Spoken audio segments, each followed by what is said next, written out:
hey, hey, hey, hey, oh, hit him with it, oh.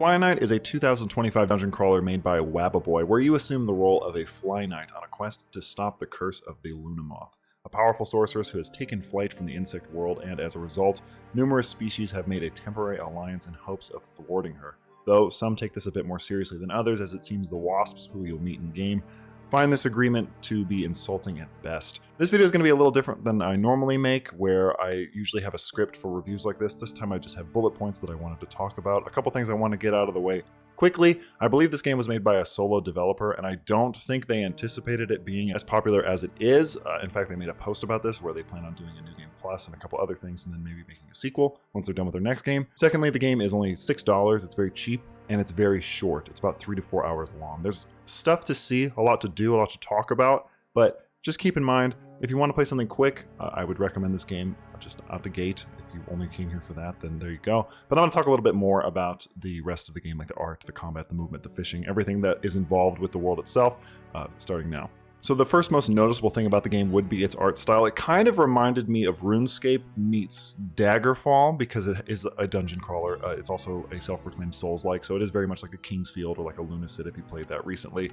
I loved the sound effects that they use. The music and the sounds in general are quite fun, but we'll talk about that in a second. Basically, the art has a lot of customization in-game. You can actually customize your frame rates, the frame rates of yourself and of enemies, because if you notice, especially in this character creation screen, it's kind of hard to look at. It almost looks like it's lagging, but in game it's not as noticeable, but you can alter these a little bit. It makes more sense when you're playing it, but you can put filters on your character. You can add this thing, I think it's called Crunch if I'm not mistaken. It could be something else, but it basically like filters that you can use during the game to like give it different effects, which is really cool. I love the overall art design in general. There's a level, I think it's the second level after the first boss, where you're in a swamp, and it has this wonderful long distance rendering where the background is basically obscured and sort of foggy, kind of like what you'd see in old games like Morrowind. And the front, you know, it's like really dark, very foggy. It adds this wonderful sense of atmosphere by doing very little, which I think is both smart from a design perspective and also just, you know, a general art perspective. Like, it's very appealing to the eye. I quite enjoyed just looking at the game, looking at the world, and like wandering around. It's a lot of fun. And to fill the world, there's this lovely music. Now, there's a couple things about the sound that I do want to complain about. The music is not one of them. The music bangs.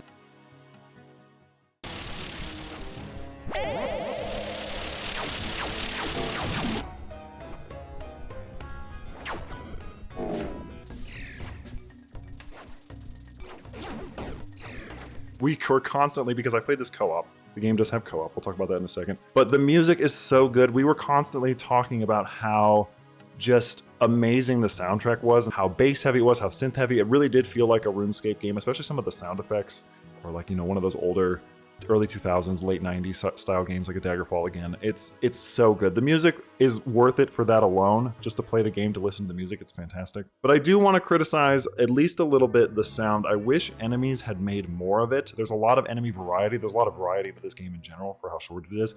But the enemies don't really make a whole lot of sounds. Their attacks do, but they themselves are silent, which I found not necessarily weird because they're bugs, but I just wish they would have made more sounds. I wish they would have been a little more vocal, just to differentiate them. Like maybe a grasshopper-like character has like a chitter or something like that, or, you know, like a beetle has sort of a crunchy, like chitin sound of their chitin running together. I think I would have just preferred that, just to give more variety. I don't remember if the NPCs had any audio when they talk, but I would have liked that as well. Just something to flesh out the world a little more. Going back a little bit to the frame rate, so the movement isn't that bad. It has some platforming elements, there's floor traps, the level design, like I already said, is really well done.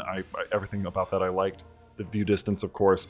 The one thing I didn't like about the movement, and it was probably my biggest gripe with the game in general, is that the stamina system is way too restrictive. Even with just traversal, stamina depletes so quickly that it's almost impossible to really explore or move around comfortably, even by the end of the game. Like, even with fish, which we'll talk about fishing in a moment, the movement was reduced by the stamina load. It's definitely a way to arbitrarily make combat and other things more difficult, which is understandable. A lot of games do that. I just feel, as somebody who's played the game now in its earliest iteration, that this should be tweaked going forward if the developer watches this video. I like the combat, although to be clear, combat is mostly just clicking left trigger or right trigger to block. It's very basic. There's a couple spells obviously you can do as well, or use like range and stuff, which I'll talk a little bit about it going forward. But combat is quite simplistic. It's just look at the object and click it, really. It needs that tweak. Stamina was a bit too restrictive and it never went away, and I was constantly complaining about that pretty much the whole time. Combat, likewise, it feels fluid. The only issue with combat is that since there's so many different weapon varieties, because there's a ton of weapons in this game, there's so much loot to find. Our friend who we played with was constantly finding chests because they're a loot goblin and they loved it.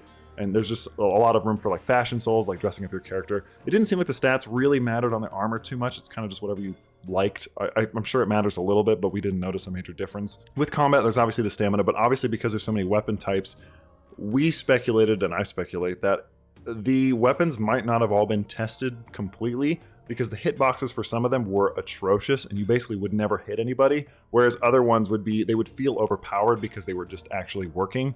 So definitely something to balance going forward. Again, not trying to criticize the game too much, because I really enjoyed the combat when it would work, but it definitely felt like a lot of my swings were just going through enemies when I would be right next to them, when the weapon would go through them. So I think it was just too many weapons that weren't tested. Maybe they just had like a general hitbox that we can't see as the player, that maybe what needed to be increased or something, I'm not sure. But overall, I like the weapon variety. I like that you could go like heavy, you could go halberd, you could go swords, you could go daggers, you could go magic. There was a couple magic things, there was ranged. I don't remember finding any unique bows besides the first one, which was kind of disappointing, or arrows. Maybe we didn't look hard enough, but the game isn't that big and we didn't see anything, so not a ton of archer variety for those curious. There's probably a way to like poison them or something, who knows. With stamina, with magic, with those things, you have to replenish those stats, right? You have to replenish stamina, you have to replenish mana, and there are different ways to do that. There's obviously rings, magical rings that you can find throughout the world, or, and this is something I love that this game added, the fishing mechanic is really cool. It's also quite strange. It feels very out of place in this game.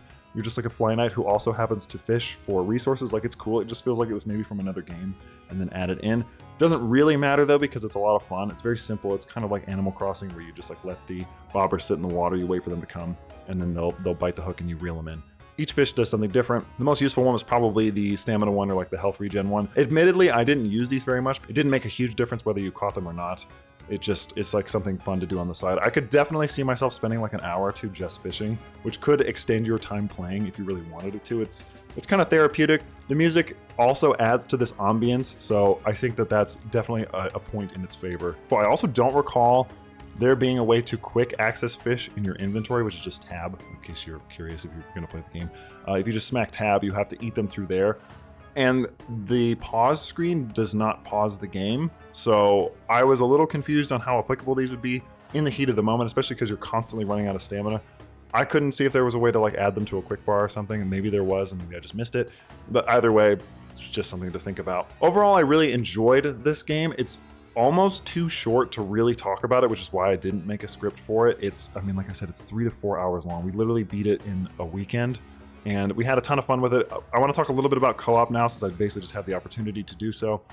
Co-op is seamless. We had no issues connecting. We had no issues finding each other. We pretty much just had somebody make a world and load it in. The only big thing we noticed, or at least that I noticed, is that it seemed like the cutscenes for story elements, which there's a few different cutscenes throughout the game, they don't seem to work. So for the final boss, I had to watch a video so I could see what she said, because I wasn't sure.